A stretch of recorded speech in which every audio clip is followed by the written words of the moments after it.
नीति और गुरविंदर ने मिलकर दे दिया परी को धक्का। भाई कितनी कोशिश कर रही थी ना नीति परी को मारने की, मतलब क्या कुछ नहीं किया था उसने। यहाँ पर गुरविंदर भी उसका साथ देती है, राकेश को भी बुला लेती है, दिलजीत भी आ जाता है और भाई अब मिलकर ना वो परी को दे देंगे धक्का।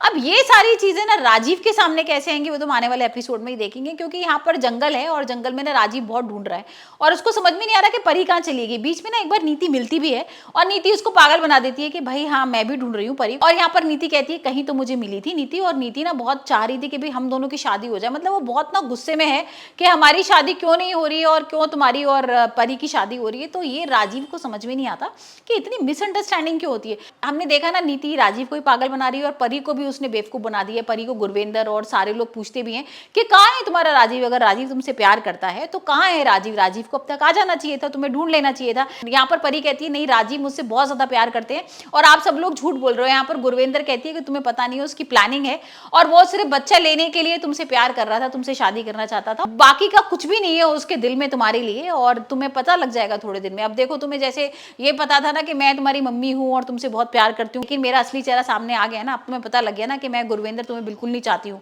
और मैं तो भाई अपनी नीति से प्यार करती हूँ। तो ये परी के दिमाग में ना थोड़ा सा कंफ्यूजन क्रिएट कर रहे हैं, उसके खिलाफ कर रहे हैं कि शायद वो राजीव के खिलाफ हो जाए और राजीव को छोड़ के चले जाए। यहाँ पर परी का मानने वाली परी को तो पता ही है ना कि राजीव उससे कितना प्यार करता है और वो राजीव से कितना प्यार करती है। तो अब देखते हैं कि भाई राजीव किस तरीके से उसको ढूंढेगा और यहाँ पर जब ये चारों लोग मिलकर उसको धक्का देंगे तो क्या राजीव बचा पाएगा। क्योंकि अभी हम एपिसोड में देख ही रहे थे कि जैसे ही धक्का देंगे ना तो परी यहाँ पर आधी गिर जाएगी, मतलब आधी पहाड़ों के ऊपर होगी और वहां से लटकते हुए ना सब लोगों को चिल्ला रही होगी, बोल रही होगी, अपनी जान की भीख मांग रही है कि भाई मुझे बचा लो, मुझे धक्का मत दो और मुझे ऊपर ले लो रस्सी से।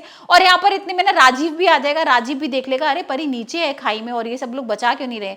इतने में ना राजीव जो है वो रस्सी वगैरह लेकर आएगा उसको बचाने के लिए। लेकिन भाई यहाँ पर जब तक यहाँ पर राजीव ना रस्सी लेकर आता है परी तब तक नीचे जा चुकी होती है। तो हो सकता है कि भाई नीति और गुरविंदर ने मिलकर दोबारा उसको धक्का दिया और राकेश भी हो सकता है, ये तो हम आने वाले एपिसोड में ही देखेंगे। लेकिन आप मुझे बताइए कि आपको क्या लगता है कि भाई परी की हो जाएगी मौत या फिर कुछ ऐसा होगा कि परी दोबारा से वापस आएगी। हम देखते हैं ना किस तरीके से यहाँ पर परिणीति में क्या कुछ होता है। पहले अचानक से किसी को सपना आने लगता है, फिर वो हकीकत में बदल जाता है और कभी ऐसा लगता है कि राजीव नीति को छोड़ के चला गया, परी को छोड़ के चला गया, फिर लगता है अरे ये तो भाई सपना था।